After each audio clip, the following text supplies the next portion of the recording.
पिछले भाग में हमने जाना भगवान शिव के 12 पवित्र ज्योतिर्लिंगों में से 6 शक्तिशाली ज्योतिर्लिंगों की रहस्यमयी कथाएं। सोमनाथ से लेकर महाकाल तक हर कथा में छुपे थे भक्ति, चमत्कार और आस्था के अद्भुत रंग।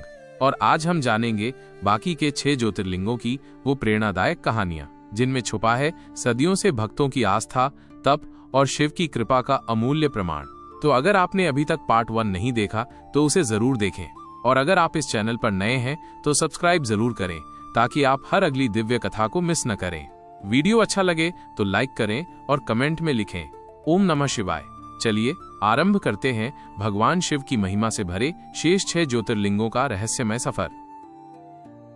7. काशी विश्वनाथ। काशी विश्वनाथ भगवान शिव के 12 ज्योतिर्लिंगों में से 7वां और अत्यंत महत्वपूर्ण ज्योतिर्लिंग है। यह वाराणसी काशी में स्थित है, जो स्वयं भगवान शिव की प्रिय नगरी मानी जाती है। कहा जाता है कि यहाँ के दर्शन मात्र से मोक्ष की प्राप्ति होती है। काशी का महत्व। वाराणसी न केवल भारत की सबसे प्राचीन नगरी है, बल्कि इसे मोक्ष की भूमि भी कहा गया है।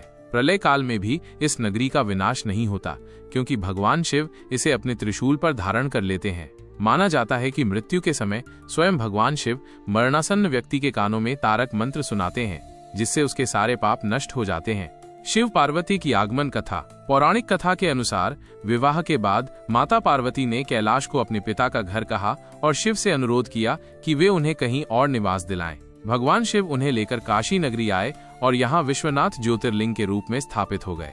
इसीलिए इसे विश्वेश्वर, ब्रह्मांड का शासक भी कहा जाता है। पूजन व फल। यहाँ प्रतिदिन पंचामृत से अभिषेक होता है। ऐसा माना जाता है कि जो भक्त नियमित दर्शन करता है, उसकी सभी जिम्मेदारियों का भार भगवान शिव स्वयं उठा लेते हैं। यहाँ आकर मृत्यु को प्राप्त व्यक्ति, चाहे वो कितना भी पापी क्यों न हो, सहज मोक्ष को प्राप्त करता है। 8. त्र्यंबकेश्वर। प्राचीन काल में ब्रह्मगिरी पर्वत पर गौतम ऋषि अपनी पत्नी देवी अहिल्या के साथ तपस्या करते थे। उनके तेज और पुण्य से कुछ अन्य ऋषि ईर्ष्या करने लगे। एक दिन उन्होंने षड्यंत्र रचकर गौतम ऋषि पर गौहत्या का झूठा आरोप लगा दिया। ऋषियों ने कहा कि इस पाप से मुक्त होने के लिए उन्हें देवी गंगा को धरती पर लाना होगा। गौतम ऋषि ने शिवलिंग की स्थापना कर कठोर तपस्या शुरू की। उनकी भक्ति से प्रसन्न होकर भगवान शिव व माता पार्वती प्रकट हुए और वर मांगने को कहा। गौतम ऋषि ने गंगा को वहीं प्रकट करने का वरदान मांगा। देवी गंगा ने शर्त रखी कि यदि भगवान शिव स्वयं वहां ज्योतिर्लिंग रूप में रहेंगे, तभी वो भी वहां रहेंगी। भगवान शिव ने ये स्वीकार किया और त्र्यंबकेश्वर ज्योतिर्लिंग के रूप में वहां स्थापित हो गए। उसी समय देवी गंगा भी वहां गौतमी नदी के रूप में बहने लगी, जिसे आज गोदावरी कहा जाता है। यह वही स्थान है जहां से दक्षिण की गंगा गोदावरी का उद्गम हुआ। त्र्यंबकेश्वर ज्योतिर्लिंग के पास 3 पवित्र पर्वत स्थित हैं, ब्रह्मगिरी, नीलगिरी और गंगाद्वार। 9. वैद्यनाथ। एक बार रावण ने भगवान शिव को प्रसन्न करने के लिए हिमालय पर घोर तपस्या की। उसने अपना एक सिर काटकर शिवलिंग पर चढ़ाया। जब वो 10वां सिर काटने ही वाला था, तब भगवान शंकर प्रकट हुए और उसके सभी सिर पहले की तरह जोड़ दिए। प्रसन्न होकर शिवजी ने वरदान मांगने को कहा।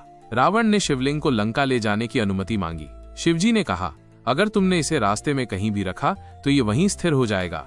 रावण शिवलिंग लेकर लंका की ओर चला, लेकिन रास्ते में उसने एक ग्वाले को शिवलिंग पकड़ा दिया और चला गया। शिवलिंग बहुत भारी था, ग्वाले ने उसे जमीन पर रख दिया और वो वहीं अचल हो गया। लौटकर रावण ने बहुत कोशिश की, पर शिवलिंग हिला भी नहीं। उसने क्रोधित होकर अंगूठा दबाया और लंका चला गया। उधर देवताओं और ऋषियों ने वहां पहुंचकर शिवलिंग की पूजा की और उसका वैद्यनाथ ज्योतिर्लिंग के रूप में प्रतिष्ठा की। कहा जाता है जो भी श्रद्धा से इस शिवलिंग का अभिषेक करता है, उसके शारीरिक और मानसिक रोग दूर हो जाते हैं। इसीलिए वैद्यनाथ धाम में आज भी रोगियों और भक्तों की भीड़ उमड़ती है। 10. नागेश्वर ज्योतिर्लिंग। दारुक वन में एक राक्षसी दारुका अपने पति दारुक के साथ रहती थी। माँ पार्वती के वरदान से वो उस वन को कहीं भी ले जा सकती थी। उन्होंने जंगल में आतंक फैला रखा था। महर्षि औरव ने श्राप दिया कि यदि ये राक्षस पृथ्वी पर यज्ञ में बाधा डालेंगे तो नष्ट हो जाएंगे।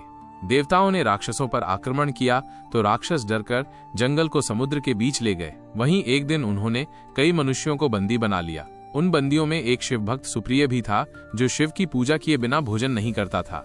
सुप्रिय ने सभी बंदियों को ओम नमः शिवाय का जाप सिखाया। जब ये बात दारुक को पता चली तो उसने सुप्रिय को धमकी दी कि पूजा बंद नहीं की तो मार दूंगा। लेकिन सुप्रिय ने शिवजी को पुकारा और भगवान शिव स्वयं प्रकट होकर सारे राक्षसों का नाश कर दिया। दारुक भाग गया और दारुका ने पार्वती जी से अपने वंश की रक्षा की प्रार्थना की। माता ने शिवजी से आग्रह किया और शिवजी ने कहा, जो राक्षस धर्म का पालन करेंगे उन्हें यहाँ रहने का अधिकार मिलेगा और मैं यहाँ अपने भक्तों की रक्षा के लिए सदा विराजमान रहूंगा। भगवान शिव ने वरदान दिया कि जो भक्त श्रद्धा और धर्म से उनकी पूजा करेगा वो चक्रवर्ती सम्राट बनेगा। सतयुग में वीरसेन नामक राजा ने यहाँ शिव के दर्शन कर यह फल पाया।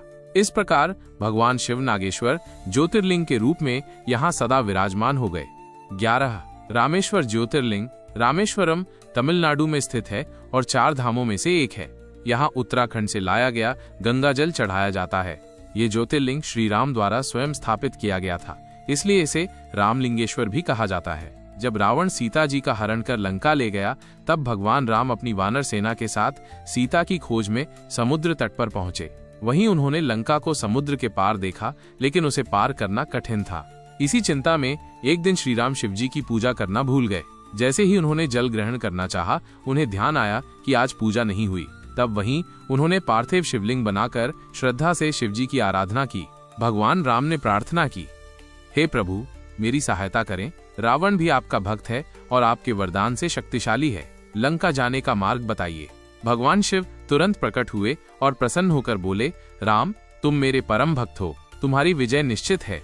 राम ने विनती की कि शिवजी सदा के लिए उसी स्थान पर जन कल्याण हेतु विराजमान रहें। शिवजी ने यह वर स्वीकार किया और रामेश्वर ज्योतिर्लिंग के रूप में वहां स्थायी रूप से प्रतिष्ठित हो गए। 12 घृष्णेश्वर। महाराष्ट्र के एलोरा गुफाओं के पास स्थित ये ज्योतिर्लिंग घृष्णेश्वर या घुष्मेश्वर कहलाता है। यह 12वां और अंतिम ज्योतिर्लिंग है।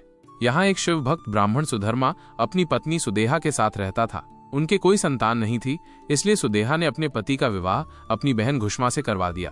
घुष्मा प्रतिदिन 101 पार्थिव शिवलिंग बनाकर शिव की पूजा करती थी और उनका विसर्जन पास के तालाब में करती थी। शिव भक्ति के प्रभाव से घुष्मा को एक पुत्र रत्न की प्राप्ति हुई।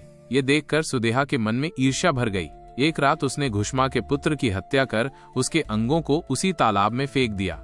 सुबह जब ये बात पता चली, घुष्मा और सुधर्मा शिव पूजा में लीन थे।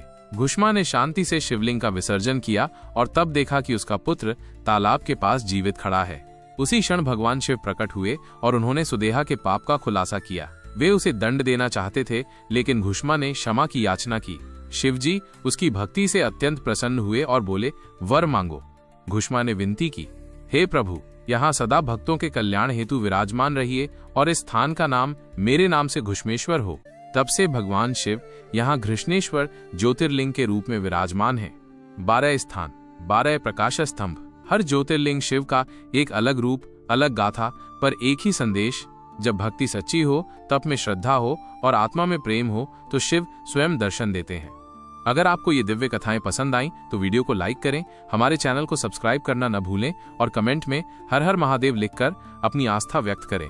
आपको इन 12 ज्योतिर्लिंगों में से सबसे प्रेरणादायक कथा कौन सी लगी और क्यों, हमें बताएं। हर हर महादेव।